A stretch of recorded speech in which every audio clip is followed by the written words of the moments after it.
Današnji specijalitet koji ubrajamo u autohtonu hrvatsku kuhinju je riblji specijalitet. Imam prije svega veliko zadovoljstvo pozdraviti šefa kuhinje Antonija Šelendića. Dobar dan, Antonio. Dobar dan.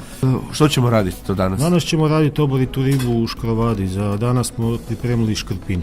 Treba nam škrpina, krumpir, luk, rajčica, mrkva, crvena ili zelena paprika, češnjak, lovor list, ružmarin, sol, papar, malo vina, prošeka, bijeloga porta i maslinovo ulje. U principu sve povrće koje smo ovdje naveli narežemo na tanke ploške, ubacimo u škrovadu, začinimo sa soli, paprom, maslinovim uljem i ribu koju smo prethodno očistili razrežemo tako da bude tanja, da se lakše ispeče. Na kraju, kad je to već pri kraju, onda podlijemo sa malo prošeka i bijeloga porta i pustimo još jedno 5 minuta da to iskuha iznutra i nakon toga kad izvadimo prelijemo još sa malo vina. Od ponajboljih hrvatskih vina to je Chardonnay Vlade Krauthakera. Znači smatram da je Krauthaker Chardonnay veliko vino iz više razloga, prije svega jer on reflektira i tlo i klimu i na kraju krajeva i filozofiju od proizvođača koji ga radi.